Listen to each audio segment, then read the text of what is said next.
This episode of the Inferno is presented by Pearl River Resort. Pearl River Resort is the perfect place to spend a game day weekend. With gaming, golf, dining, entertainment, and more, there's no better place to stay and play.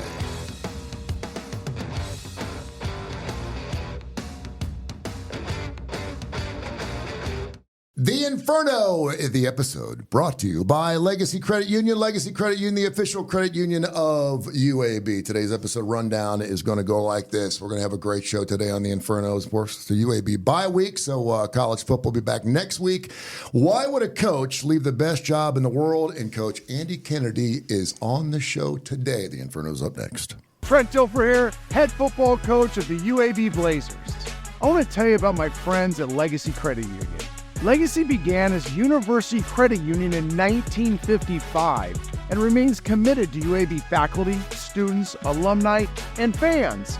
Not only do they support the Birmingham community, but they are also proud sponsors of UAB and UAB athletics. Visit legacycreditunion.com and find out why you should become a member today. Welcome back to the Inferno. You can hear this podcast wherever you get your favorite podcast. It's available everywhere, including UABsports.com, and of course also on my network of podcasts, Tony Kurre Radio. And we've got the man, the myth, the legend. He's here, and it means basketball season is right around the corner. I cannot believe we have exhibition hoops this Sunday. Andy Kennedy is in the studio, folks. Come on, you're not ready. Let's go. How you doing, brother? I'm undefeated so far in the you are undefeated. 24-25 season, so life is good. I know a lot of UAB fans ready for the basketball season, and we're not only going to talk about some hoops, we're going to get ready for exhibition, but we're also going to find out more about you from a personal standpoint. I know a lot about you because I've been following you throughout your life. You came from my hometown of Cincinnati, Ohio, or you worked up there at least for a few years. So we're going to do a little question and answer thing with you towards the end of the show. And I also want to ask you about a coach who just gave up the best coaching job in all of college hoops. Some people would say that's UAB.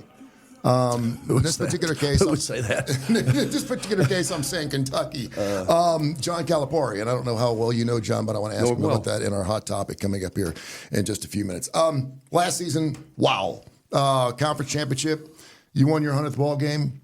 You have never won less than 22 games in the 4 years you've been at UAB. Your 4-year run is more games won than any other coach has ever been at UAB, including Gene Bartow. You've got a lot to grow on from next year. I mean, this year, you've got some big shoes to fill just based on what you did last year. And, of course, you made the big dance. And you've got so much great stuff coming back. Talk about it a little bit.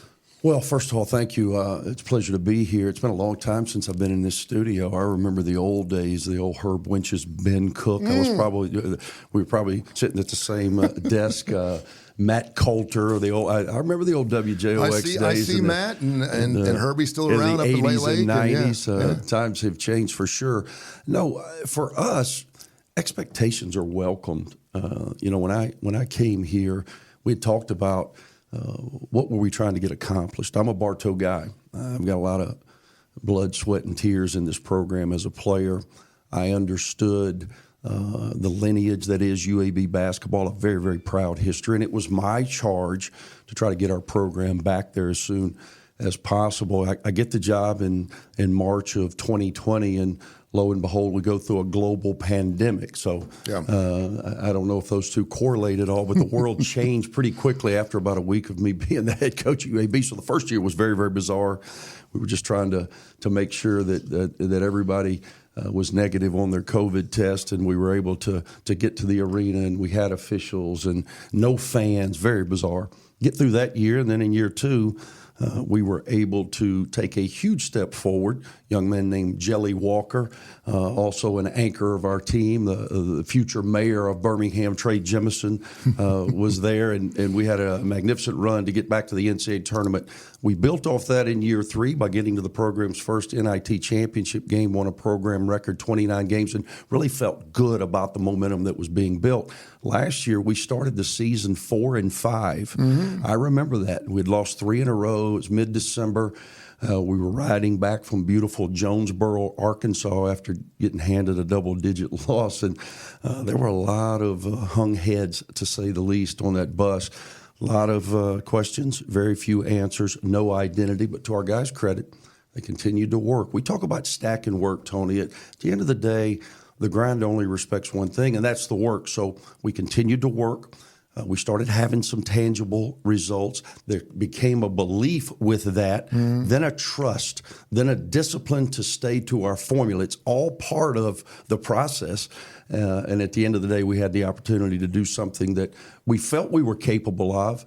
And it was good to see it come to fruition by capturing the AAC tournament championship and getting our program back to the NCAA tournament for the second time in the last 3 years. It's the first time that's happened in UAB, believe it or not, since Mike Anderson was here in the early 2000s. And it's the first time that we've won 2 of the last 3 tournament championships since the late, great Gene Bartow did it in the early 80s. Fantastic.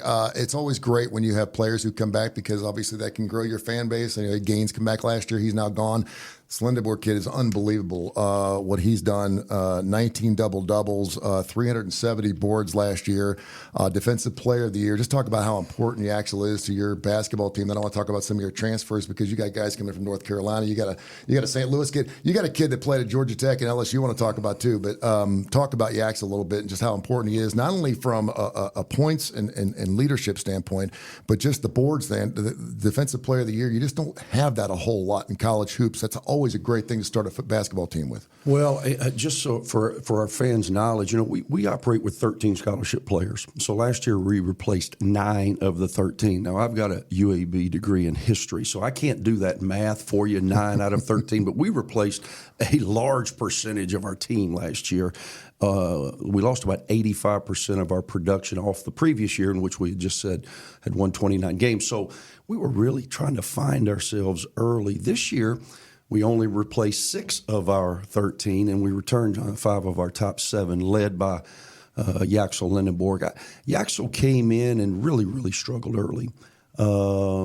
Hadn't found himself, didn't know if he could do it at this level. You've got to remember, Tony, he only played 11 games of high school basketball. Wow. This is only his 5th year of organized basketball. That's amazing. The improvements that I've seen since he came to be a part of our program June of last year, so you're talking under a year and a half, the improvements have been exponential, to say the least.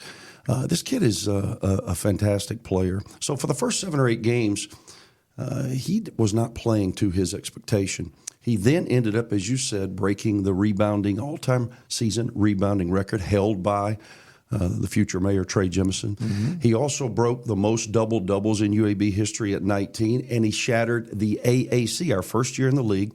He shattered the AAC rebounding record. And he did this, we played 35 games, but I bet he only showed up at about 26 of them. Those first 7 or 8, it was really shaky. So he did all that in 26 games. Pretty phenomenal. In multiple games of over 20 rebounds. And he's really improved. I think you're going to see a better version of a guy that was first-team All-League last year. He's a preseason All-American. He's a preseason Player of the Year in our league. And I say all that to say tremendous kid, tremendous player, and a great ambassador for our program. This week in Blazer Athletics, of course, brought to you by Viva Health and Pepsi. Talk a little bit about Bradley Ezerro. Played at LSU, played at Georgetown. He's got a lot of spice, a lot of, what do you want to call it? A lot of character, a lot of different things. He's a little bit of a jambalaya. He started out, he is a young man, Nigerian descent, born in California, played at LSU under Will Wade right at the end when that thing was kind of going off the rails. He then transferred and played for the great Pat Ewing at Georgetown. He then goes and plays for Travis Ford at St. Louis. So now he's with me. The 3 previous head coaches have all been fired. So I said, when he came in on his visit, I said, hey, you were not trying to go for the hat trick here, are we? So he's had a really diverse background to bring him to this point. 6'9", 265 pounds, really athletic, kind of a gentle giant. I'm trying to, when you look at him, he looks like a raging bull, but he's really a gentle giant. I'm trying to pull out some aggressiveness out of him. Javion Davis, who anchored us last year at the 5 spot, has gone, and so there's a void there that needs to be filled, and Brad's got a big chance to step up and make a huge impact on this year's team. So excited to have you in the Inferno, and we obviously love Trent Dilfer, love talking college football too, but I'm just a huge basketball fan, so I just want to ask you about a couple more other players, and we'll get into the exhibition play. Will Shaver, transfer from, anytime you see a transfer from North Carolina, it's good. Local product, Oak Mountain. Great family. Came back here on the bounce back. Last year was really his first year of being healthy. He was not healthy until about December. So he was playing behind the 8 ball, playing behind a front line that was a little more experienced. And this year he's going to have an opportunity because I think for the first time in his career since going to North Carolina, he's fully healthy, big, versatile. It's just a matter of garnering experience for him to gain the confidence. What is confidence? Confidence is demonstrated ability. And he hasn't played a lot of college basketball over the last 2 or 3 years. So early season reps are very important for his development. Christian Coleman, give me a little about him as well. Chris Coleman had a tremendous finish to his junior year. Junior college kid, again, had to figure it out. This guy was 2 years ago was working at Walmart. Now all of a sudden I'm starting him against Memphis in the Forum in front of 14,000 people. So, yeah, a little bit of a change there in dynamic. A kid that has taken huge strides in the offseason as it relates to hopefully being the consistent performer that we need. UAB Blazers football, they get the bye week this week, and we have Andy Kennedy. Of course, every single week we either have Trent Dilfer or Andy Kennedy in here in the Inferno. I'm Tony Kurre. Western Kentucky exhibition going on this Sunday in Bowling Green. Whenever I think of Bowling Green, I think of White Castles. It's the first. Wow. It's the first exit where you can get White Castles at Bowling Green before you get to. You're a trivia guy. You're a very knowledgeable guy about a lot of things. Rumor has it. I will say this. I'm and the Corvette Museum too, by the way. I've been to both, by the way. Maybe in the same night. When I don't sleep very much. I don't know about you, but when you get my age, I'm not a great sleeper. So I'll get in and watch these obscure things, or I'll go down a rabbit hole on Twitter. And did you realize that White Castle is the oldest burger franchise in America? Who would have thought that? I would have never thought that. Isn't that amazing? I think it was 1919, maybe. I don't know. You would know that better than I. But I know that there was one close to my house in Cincinnati. We talked about that. I lived in Cincinnati 5 years. Shout out to the Bearcats. I know you're a Muskie. Sorry about that. But I've got really good friends that are Muskies. Chris it's a great Mack, basketball town. Yeah, it's great, and it's a great rivalry. But I had a White Castle pretty close to my house, which worked out for me on a number of occasions. I will say this, and if I still lived there, I think I'd weigh 300 pounds. But Crystal, you got Crystal here. It doesn't. It's not. No, you feel like you're cheating for sake if you of go advertise, we'll take Crystal's money if they want to get on the show. But when you go to Crystal's, you feel like you're cheating on White Castle. Well, it's just not the same thing. Okay, it's just a little more bread and not enough onions. I just it's just what it is. But yeah, we've all got a good story about White Castle for sure. And it's open 24 hours a day. So there you have it. Great stuff there. Of course, today's Coach's Corner brought to you by Viva Health and Pepsi. I want to get into our hot topic here before we do that, and we'll also give you some rather ands. I want to get a couple of questions. Well, let's do that right off the bat. Again, talk about the exhibition game. You got it going on Sunday. And then, of course, you're going to be taking on Vermont down at Bartow Arena coming up on November 4th. But just talk about the exhibition game. What are you looking to extend yourself? What are you looking to get done? What do you want to see from your basketball team? Do you have a pretty good idea of how it's going to go? No, okay. no. No. Again, just to clarify, this is the first year that we are allowed to play. You've always been, in the last few years, you've been allowed to play, quote unquote, a secret scrimmage, meaning you and I are playing in your place or my place. Fans are not allowed to be there. We're not supposed to publicize it. It's basically a glorified practice against somebody else, like the NFL does when the two teams come together and they do controlled possessions, just to see a different look. Well, we did that against Vanderbilt. I'm not even sure how much you can talk about it, but there is no such thing as secret anymore. So we went to Nashville and we played Vanderbilt in a setup such as that. We had about 4 different segments, some controlled, some more like a game. And my objective is twofold. Number one, I want us to leave healthy and whole. Number two, I want us to garner much needed experience, especially out of the guys who didn't play much in the past and new guys to our situation. And you want to put them in difficult situations to see if they can figure out how to maneuver through it, because that's basketball. Yeah, there are Twitter accounts out there. I was looking this morning that they're giving all these scores of all these secret games. Why is it a secret? What's the deal? The infinite wisdom of the NCAA. I'm not sure, but usually you can do one of those, or you can do 2 of those, and then you can have an open forum, which we've chosen to do in the past with a non-Division I opponent. Yeah. So typically we would do a secret scrimmage, and then we would play somebody, but they couldn't be Division I until this year. This year year, they allow you to play another Division I opponent as long as there is a charity aspect to it. There you go. Okay. So we're actually going to Bowling Green this Sunday for a charitable cause, and we're playing the Hilltoppers, and there'll be some fans there. Obviously, you know, Western Kentucky, great basketball history. They'll be excited about it. Huge rivalry between the two programs for many, many years. So we're looking forward to that, because I think also when you put the uniform on and you play in front of fans, you create another dynamic that you want to see how your kids respond to. So that's the next thing for us.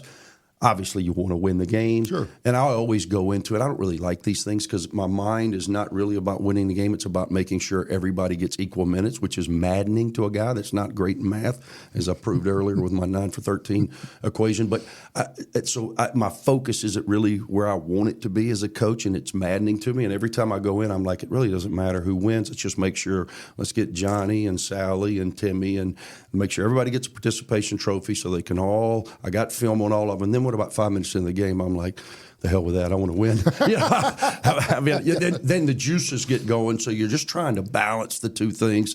Certainly you want to win, but the most important thing is to garner some experience out of guys that I'm not real comfortable with now because I just haven't coached them yet. Reigning conference champions, the UAB Blazers, and of course they also went to the big dance last year. He has never won less than 22 games in the last 4 years, the most games ever won by any coach at UAB. Andy Kennedy joins us here on the Inferno. Trent Dilfer, of course, has been on for the last 4 or 5 weeks. He'll join us again coming up here next week. I want to get your thoughts on John Calipari. I've got a really close friend of mine. I would almost consider him a brother from a different mother. He's a huge Kentucky fan. I lived in Louisville for 3 years, so I know how that works. He had won a championship in 12 years. I've always been like, how can you hire a John? And listen, I'm not saying John Calipari's already in the Hall of Fame. I know he's a great coach. But Kentucky should, for me, just like Alabama football here, they should be in the playoffs every single year. Kentucky should be in a Sweet 16, at least a Sweet 16 or an Elite every single year. I don't know if the one and dones stopped working for him, but 12 years in between championships just doesn't fly in Kentucky. And all of a sudden he leaves. A lot of people would say that is probably, you get your blue bloods, the UCLAs, you get some. And then he goes to Arkansas. Can you talk a little bit about that? I don't know how well you know John. Why did he move? Was it the expectations? I know Kentucky fans that are friends of mine aren't happy with him. If he had retired, they probably would have been okay with it. But the fact that he went to another SEC school, they had a major issue with it. Could you talk about it just a little bit? Yeah, I know Cal really well. I consider him a friend. And I'll tell you this, I think the way that it ended was perfect for all parties. Let's be honest, and John knows this. Kentucky was looking for an exit strategy. They owed him $1 gazillion. And I was at Ole Miss for 12 years, and I don't know if it was on there or not. We did not win the national championship when I was there in my 12 years. We had success, but if you're not winning national championships or going to Sweet 16s, Elite Eights, especially at a Kentucky, they only hang one banner, and that's the big one. They're not hanging conference championships. They're not celebrating getting to the NCAA tournament like you do at an Ole Miss. It's national championship or bust, very similar to our friends just up the road in a different shaped ball, even though Nate Oates is changing that a little bit as well as it relates to expectation. But Cal, the shelf life just ended. It's not here or there or the other. After a while, appetite for change becomes apparent. Yeah. And once that creeps into the room, it's there. And I think Cal was smart enough to know that if given an opportunity to go to a place that he felt he could compete on a national stage, which he certainly can at Arkansas, it was a perfect segue, I think, for all parties. So excited about Kentucky. So much respect, man. It's the only place in the SEC, me and many people, I've never won at Kentucky. We had an opportunity twice. I had a ball in the air down to a 3 to win it.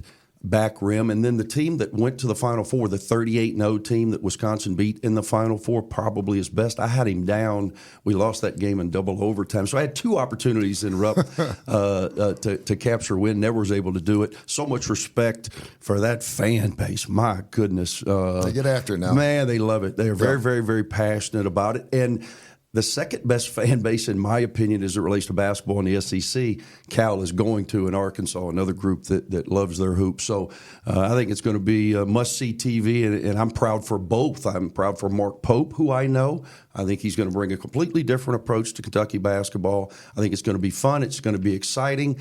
And it'll all be great until you lose that first one. Mm-hmm. Again, that's just how it works in our world. How well do we know Andy Kennedy? I think I know you pretty well. I've done some research, but I want to do a little rather and. I want to throw a couple questions at you. You tell me which side you like, and sure. We'll do a couple sports. We'll do that coming up here next. And, of course, again, the Hot Topic Coaches Corner. Everything brought to you by Aviva Health and Pepsi. The Inferno up next. The if in life. It's a world of possibilities. If you go for a night out with friends, if you can keep an eye on your money along the way, if you know you have overdraft protection with no fee transfers from savings, when you get a low balance alert, it's easier to say yes to fun. If that sounds good, try Regions Life Banking. Stay ready for the if in life. Regions Bank embrace the if in life. Welcome back to the Inferno. I'm Tony Kurre, head coach of the UAB Blazers. Andy Kennedy getting ready for exhibition play coming up on Sunday, and then a Vermont coming up on November 4th. November 4th, we need 4th. to. I know, right? You know, this is not a late minute city. We got to get to work. I don't know. I don't know. Here's what I do know. They've been to the last 3 NCAA tournaments and 8 of the last 9. When you put Vermont up on the schedule, again, the casual fan. Yeah. Which I know people around here are worried about other things as it relates to a different shaped ball right now, and in all specters of our state. But Vermont is a team that is very, very dangerous, and there's not many people that are foolish enough to schedule them in the home opener, other than yours truly. And I did that because, number one, limited options. Not a lot of people really want to play the Blazers right now. I'm not getting a lot of return phone calls. That's a good thing, yeah. And number two, Vermont's also a team that not a lot of people want to play them. So we were able to make it work. Dangerous, challenging, and we certainly need Bartow Arena packed. Do you have a photogenic? Are you photogenic? Can you? I'm amazed because I listen to your post games. I love the way you speak. I love. I think you're very eloquent, but you're to the point. And I love you with David Crane and those guys. But you remember stuff that I don't even remember from the game. Like, yeah, he was 3 of 18. That's 18.3%. Blah blah blah blah. And you're throwing numbers, and you're doing it like 3 minutes after the game is over. Well, do you have a great statistician, or do you just remember these things? No, I kind of remember the things that are important to me. Isn't that funny? That's what my wife says as well. I mean, amazing. what's important to me, I'm really focused in on. When I leave this parking lot to get back to my office, I'll have to GPS it. I don't remember that, so I'm not really locked into that. Even though I've lived in Birmingham over 20 years, but I do think about these things. I can kind of tell you strategically what's important to us as it relates to wins and losses. All right, final thoughts. Just going to throw some either ors at you. Last concert you saw? Oh, Chris Stapleton, about 2 weeks ago. Okay. Legacy Arena. What is one concert you've been to that you would not want people to know you went to? You know what? I haven't been to many concerts, honestly. Seen the Barry Manilow? No, Billy Joel, but that was a long time ago. And my mom and dad took me, so you really can't count that against me. A Free Will concert that I would be ashamed for people to think that I went to. I really don't have one. I don't do that. Yeah. Any guilty pleasures? You listen to ABBA in the car on the way in? Anything like that? No. I got a lot. I mean, I heard an Air Supply song. I got a lot of guilty pleasures. Has nothing to do with ABBA. I assure you. I heard an Air Supply tune the other day, and sometimes, it was like, it's so bad, it's good. Yeah. Do you know what I mean? It's kind of like, yeah, no. And you're looking at me like I'm crazy. Skyline or Gold Star? Oh, Skyline.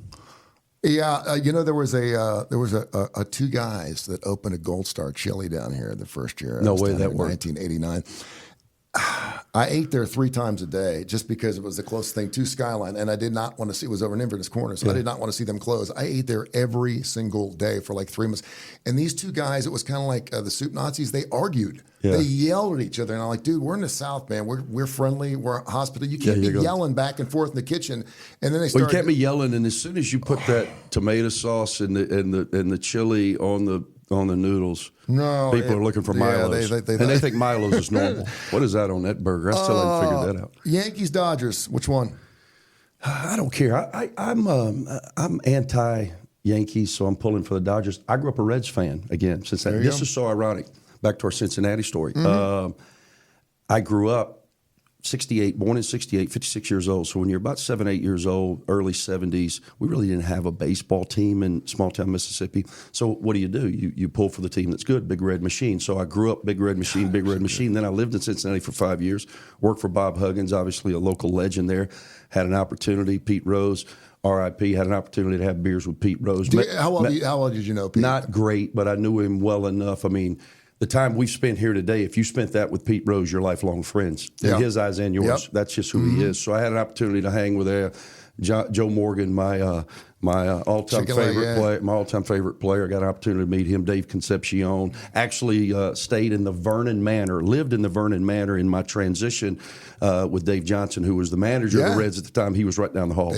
So it was so funny. It was so funny. I grew up a huge Reds fan, and there I am living amongst the Reds. Little doggy at first base. You had Cesar Geronimo, George Foster, Griffey Sr., of course, Johnny Bench. I've got a relationship with Tom Johnny Bench. Tom Seaver, maybe the most underrated pitcher. Don Gollett. I mean, we go on and on and on, man. Great stuff. And sorry to see Pete go, but I've said this before. That's the only way he's going to get in the Hall of Fame. They were not going to give it to him while he was alive. He will get in posthumously. They will finally turn around and say, listen, it's time to put Pete in, but it'll be a couple years down the road. MJ or LeBron, and why? Oh, it's not close, MJ. Really? Why? It's not close. I think he's the greatest competitor ever. I will say this. I think that LeBron is probably the most physically imposing, powerful athlete of all time. I think physically, LeBron. And Michael was not imposing from a physical standpoint. Well, he was a phenomenal athlete, but he was 6'6", 200 pounds, 205. Was really into weight training and year-round fitness before it was in vogue, and he was just a killer. He had an incredible ability to make plays when plays needed to be made on both ends of the court. I got to know him through my friend Charles Barkley when he was playing for the Barons. Used to hang out down at AJ's, and this guy was something now. Yeah, he was. The only thing that he was afraid of was a good night's sleep. So what would it take? Again, I'm 58 years old, so I saw MJ, and what would it take for LeBron to pass him? What would it take? Just championships? Nothing. No, I think the ship has sailed. Okay. I think Tom Brady is the GOAT as it relates to football. I think Mahomes could catch him. I do. I mean, he's got a tall task. Health being the number one reason. 16 of 26 the night, and they won the ball game by 10. He had 2 picks and 0 touchdowns. They still won. He hasn't played great yet, but they're winning, and he will play great when they need him to, which should be scary for the rest of the league. Yeah. But Mahomes could catch Brady. I just don't. Again, I love LeBron, but MJ to me is he's at the different level. You a Bengals fan? Not really. I hate to say that. I love Marvin Lewis. Marvin Lewis was there when I was there. I met Marvin. I grew up a Steeler fan. Yeah. Same reason. Yeah. Steel curtain, mid-'70s. So I grew up a Steeler fan. Actually, through Mike Tomlin and through some people, hugs, blah, blah, blah. I had beers with Terry Bradshaw one time. That was a great night as well.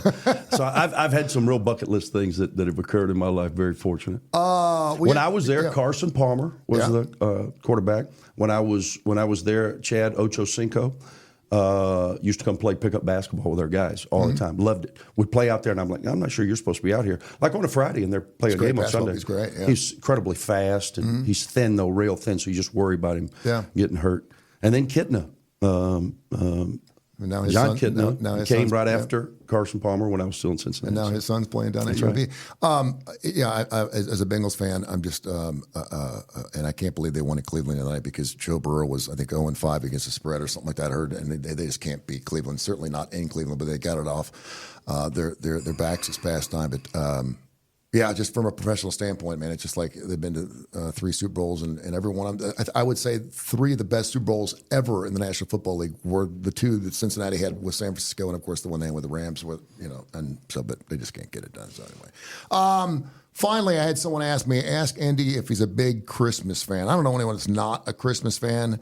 It seems like I just. That was a weird question. I know it really was. There's a lot of all the times. I think it's because I just left Home Depot this past weekend. They've already got their Christmas stuff up. It's coming earlier and earlier and earlier. And if you're not celebrating before Halloween, which is still 10 days away, But yeah, for some reason they were like, ask Andy if he's a big Christmas fan. I was like, okay. Do I look like that big of an asshole? Of course I'm I mean, am I?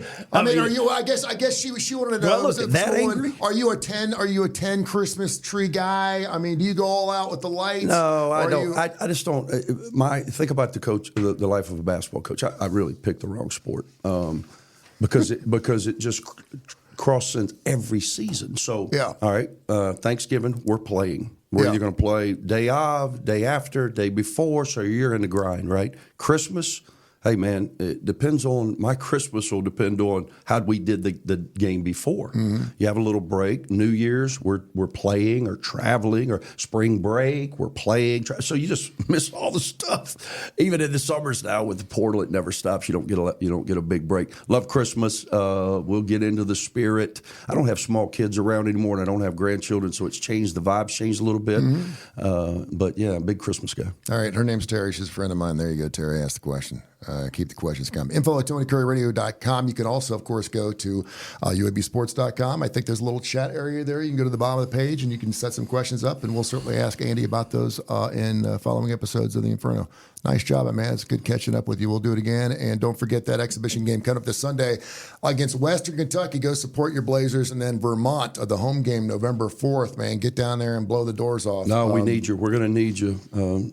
We don't want to play Vermont in a spelling contest, but hopefully we can get up and down the floor. There is absolutely no reason, even if you're just a plain basketball fan, period, there's no reason not to go down and check out. It's just a great brand of basketball. It's fun. And I'll say this, because I'm a realist. I understand sometimes people are thinking about, well, man, it'd be too inconvenient. A lot of that construction around the arena is gone now. There is parking. It's easy to get. It's easy to get in and out. Affordable ticket, quality product. Come give us a shot. Check it out. This is the Inferno. This episode of the Inferno is presented by Pearl River Resort. Call an early weekend and head over to Pearl River Resort, where it's always no work and all play at Superstar, Golden Moon, and Dancing Rabbit Golf Club. And be sure to catch the big game excitement at Timeout Lounge. This has been a special presentation of Tony Curry Radio.